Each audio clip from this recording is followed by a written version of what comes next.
Morning students. पिछली class में अपन ने लेम्बर्ट लॉ के बारे में पढ़ा था। तो देखो लेम्बर्ट लॉ में क्या बताया गया था कि किसी होमोजेनियस एब्जॉर्बिंग मीडियम से मोनोक्रोमेटिक लाइट या रेडिएशन की बीम को पास करवाते हैं तो होमोजेनियस एब्जॉर्बिंग मीडियम की थिकनेस के साथ साथ रेडिएशन की इंटेंसिटी में जो कमी आती है वो इंसिडेंट रेडिएशन की इंटेंसिटी के डायरेक्टली प्रोपोर्शनल होती है। लेकिन इसके बाद में बियर ने जो लेम्बर्ट लॉ था उसे सॉल्यूशंस के लिए अप्लाई किया, वो नया रूल दिया जिसे बियर लॉ या फिर लेम्बर्ट बियर लॉ कहा जाता है। देखो इसने क्या बताया, इसने बताया कि किसी होमोजीनस एब्जॉर्बिंग मीडियम से मोनोक्रोमेटिक रेडिएशन की बीम को पास होने दिया जाए तो होमोजीनियस एब्जॉर्बिंग मीडियम की थिकनेस के साथ साथ रेडिएशन की इंटेंसिटी में जो कमी आती है वो इंसिडेंट रेडिएशन की इंटेंसिटी के साथ साथ सॉल्यूशन की कंसंट्रेशन के भी डायरेक्टली प्रोपोर्शनल होती है। तो क्या कहेंगे, when a beam of monochromatic radiation passes through a homogeneous absorbing medium, the rate of decrease in intensity of radiation with the thickness of absorbing medium is directly proportional to the intensity of incident radiation and concentration of solution. इसे अपन mathematically ऐसे लिख सकते हैं, minus di/dx is directly proportional to I dot C। यहाँ पर I हो जाएगा intensity of incident radiation, C हो जाएगा कंसंट्रेशन ऑफ सॉल्यूशन। यहाँ पर अपन इस प्रोपोर्शनल के साइन को जब हटाएंगे तो यहाँ एक नया कांस्टेंट आ जाएगा जिसे अपन लिख देते हैं K days I dot C। यहाँ पर K डेज है मोलर एब्जॉर्प्शन कोएफिशिएंट और I हो जाएगा यहाँ पर इंटेंसिटी ऑफ इंसिडेंट रेडिएशन और C यहाँ हो जाएगा मोलर कंसंट्रेशन ऑफ सॉल्यूशन। या इसे अपन लिख दें di/I is equal to minus K dash C dot dx। इसे दे दिए इक्वेशन फर्स्ट और integration of equation first.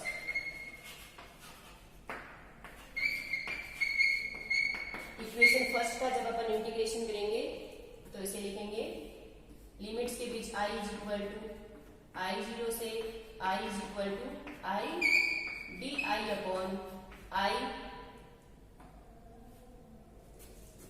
Is equal to minus integration x is equal to 0 से x is equal to x K dash C dot dx। यहां से इसे solve करेंगे तो आएगा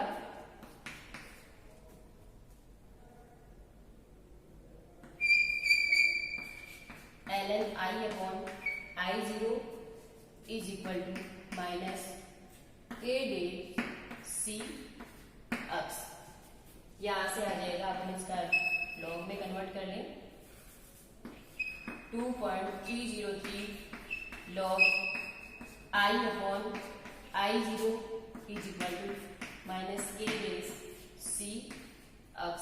या यहां से लिखें log I/I0 is equal to 2.303 को इधर यहां नीचे ले आते हैं minus K days upon 2.303 C x।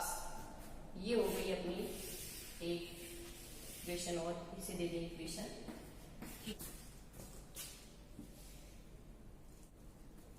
यहां से अपन देखो आगे लिख सकते हैं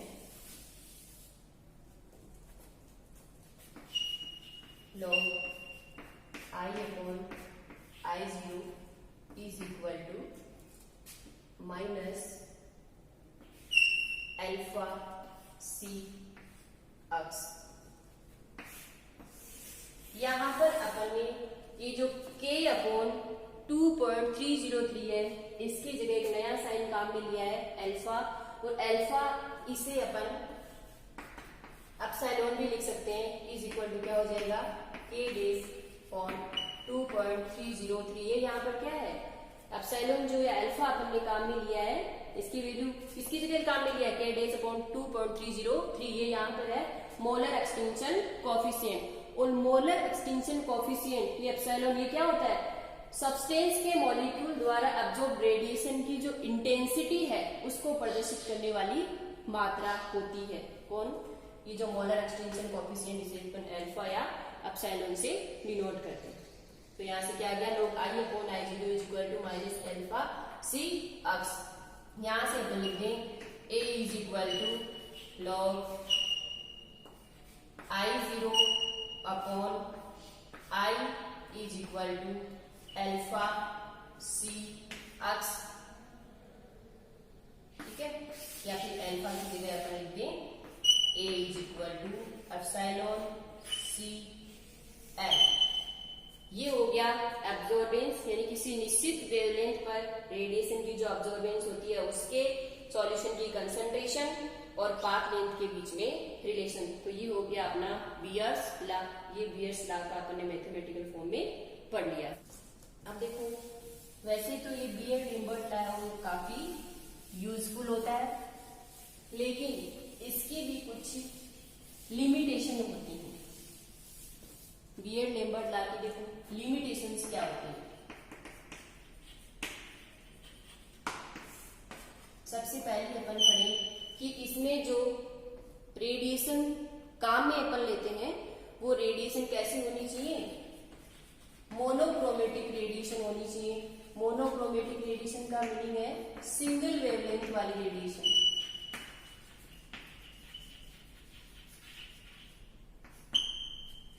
पहली लिमिटेशन क्या होगी कि काम में ली जाने वाली जो मोनोक्रोमेटिक जो रेडिएशन है वो मोनोक्रोमेटिक यानी सिंगल वेवलेंथ की होनी चाहिए। सेकंड हो गया कि इसमें जो सॉल्यूशन अपन काम में ले रहे हैं वो काफी डाइल्यूट होना चाहिए। जो सॉल्यूशन अपन काम में लेते हैं वो काफी क्या होना चाहिए, डाइल्यूट होना चाहिए। थर्ड है एक्सपेरिमेंट के दौरान टेम्परेचर है वो कांस्टेंट रहना चाहिए। टेम्परेचर है वो कांस्टेंट रहना चाहिए। फोर्थ अपन ले लें कि जो सॉल्यूट है वो सॉल्यूशन में उसका कोई कोगुलेशन या इससे अपन कहते हैं स्कंदन नहीं होना चाहिए। अगर कोगुलेशन हो जाएगा तो लाइट की क्या हो जाती है, स्कैटरिंग हो जाती है।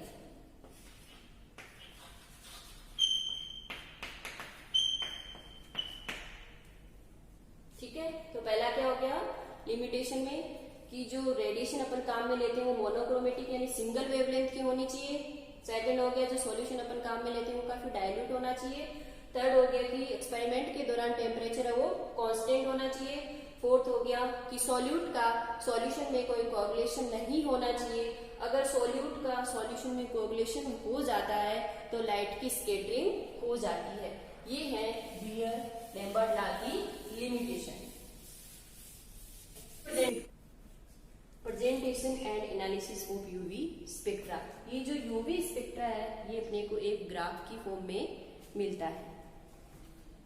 किसी भी कंपाउंड की एब्जॉर्बेंस ए और एब्जॉर्ब रेडिएशन की वेवलेंथ लैम्डा के बीच में अपने को ये ग्राफ मिलता है। ये जो यूवी स्पेक्ट्रा वो ग्राफ की फॉर्म में मिलता है और ये ग्राफ अपने को किसी भी यौगिक की एब्जॉर्बेंस ए और ऑब्जर्व रेडिएशन की वेवलेंथ लैम्डा के बीच में अपने को ये ग्राफ मिलता है। इधर अपन लेते हैं एब्जॉर्बेंस और इधर अपन ले लेते हैं लैम्डा।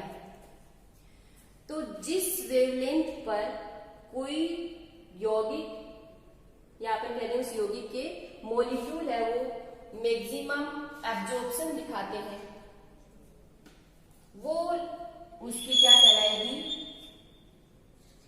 Lambda max. यानी जिस वेवलेंथ पर किसी भी यौगिक के मॉलिक्यूल है वो मैक्सिमम एब्जॉर्प्शन शो करते हैं उसे अपन कहेंगे लैम्डा मैक्स या इसे कह दें एब्जॉर्प्शन मैक्सिमम।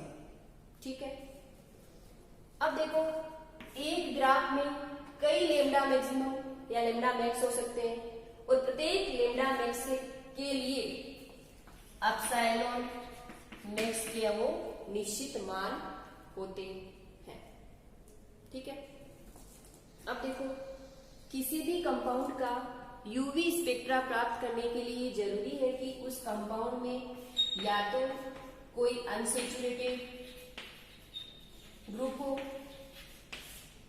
कम से कम कोई एक अनसेचुरेटेड ग्रुप होना चाहिए, या फिर उसमें नॉन बॉन्डिंग इलेक्ट्रॉन पेयर होने चाहिए। किसी भी यौगिक का यूवी स्पेक्ट्रा लेने के लिए जरूरी है कि उस यौगिक में कम से कम कोई एक अनसेचुरेटेड ग्रुप हो या फिर कोई non bonding electron pair present होना चाहिए। ऐसी कंडीशन में क्या होगा कि उस कंपाउंड में इलेक्ट्रॉनिक ट्रांजिशन की पॉसिबिलिटी बनेगी। जब उसमें अनसेचुरेशन होगा या फिर नॉन बॉन्डिंग इलेक्ट्रॉन पेयर होंगे तो उसमें इलेक्ट्रॉनिक ट्रांजिशन की पॉसिबिलिटी बनेगी, जिससे वो इलेक्ट्रोमैग्नेटिक रेडिएशन के यूवी या विजिबल रीजन से एनर्जी का एब्जॉर्प्शन करेंगे और अपने को यूवी स्पेक्ट्रा मिलेगा।